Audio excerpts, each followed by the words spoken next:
hello लोगोफोर नोंथांमोन बयखौबो आंनि चेनेलाव बरायलायबाय लोगोफोर दिनैहाय मोनसे आरोबाव गोदान भिडिअ लाना फैबावलायबाय नोंथांमोननि गेजेराव आसा खालामदों नोंथांमोना भिडिअखौ जोबजासिम नायगोन आरो मोजां मोनदोंबा भिडिअखौ लाइक खालामना होगोन आरो चेनेलखौ सोरबाफोर गोदानै फैदोंब्ला साबस्क्राइब खालामाखैबा अननानै साबस्क्राइब खालामना होबानो जाबाय लोगोफोर आङो दिनैहाय मोनसे ओरैबायदि मोजां नोंथांमोननि गेजेरावहाय मुलि बानायनानै देखायनो नागिरदों नोंथांमोना बेखौ नायलांबाय थाबानो जाबाय आं मा खालामनो नागिरदों लोगोफोर बेयो जाहैबाय गेस्ट्रिकनि मोनसे ओरैबायदि मोजां आयुर्वेदिक फर्मुलाजों बानायनाय मोनसे आयुर्वेदिक मुलि बेखौ माने आङो बयल खालामगोन देग्लिबाबो जायोमोन गुन्दै खालामबाबो जायोमोन नाथाय गुन्दै खालामनाया एसे थाब जाहालुरायो नालाय आङो बेखौ दैयाव मोजां रुनानै बानायनो नागिरबाय आरो रोसि बिदै खालामनो नागिरबाय दा बेवहाय मा मा दं नोंथांमोना नायनो हागोन बेयो नैबे जाहैबाय अर्जुन दंफांनि बिगुर नैबेयो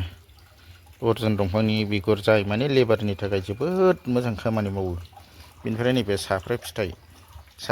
ओमफ्राय हारसायाव एसे आलादा बुङो ओमफ्राय नैबेवहाय दङ गोबां रोखोमनि बेबायदिनो मा होनो अमरलथा दङ नैबे जाहैबाय बावरा बिनिफ्राय नैबे सेलेखा दङ आमलाइ दं नै आमलाइ गोरान बेयो दैजों सुनायखाय नोंथांमोना मोजां रोखोमै सिनायाखै जानो हागौ किन्तु बेयाव गोबां रोखोमनि गासै 32 दा बेवहाय माने माबाफ्रा दंजोबो आरो बेवहाय रोदा रुदु बिलाइ फिथाइ बेवहाय दंजोबो आरो नैबे बिलाइफोरखौथ' नोंथांमोना बयबो सिनायखायो खोमा बे जाहैबाय सना पात्ता होननानै बुङो सना बिलाइ सना पात्ता ओमफ्राय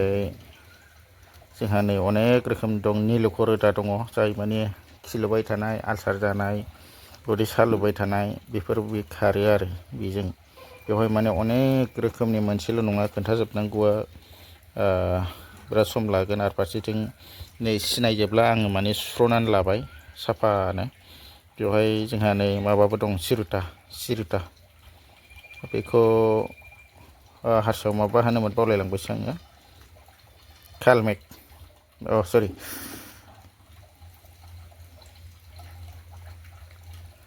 कालमेकबो दङ बेवहाय कालमेकबो दङ बेनिफ्राय जोंहा सिरुता बिफां रोदा दङ बिदिनो गोबां रोखोमनि आरो आं दा बेखौ माने रुगोन आरो दा दैयाव ओरैबायदि बयल खालामनानै बिदि रसखौ ओंखारहोजोबनोसै नोंथांमोना नायलायलांबाय थाबानो जाबाय बेजों थारमाने आं गोबां गोबाव जाबाय बेखौ मावबोबाय थानाया माने गोबां मोजां रिजाल्ट मोननायखाय आङो दा बेखौ बानायबाय थायो आरो दा बेजों लोगोसे आरोबाव गोबां बुस्थु लगायबावनो हायो माने मोनथामसो दंबावो बेखौ रुखांनायनि उनावहाय होनो हायो आरो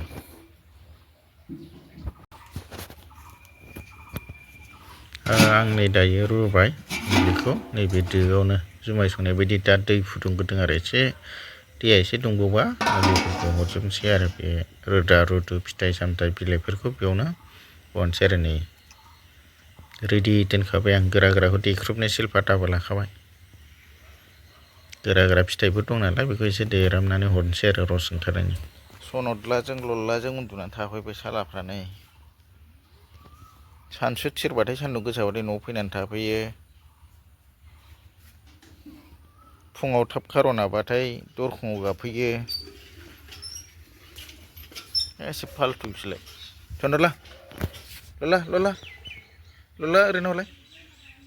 ओरैनो हर बास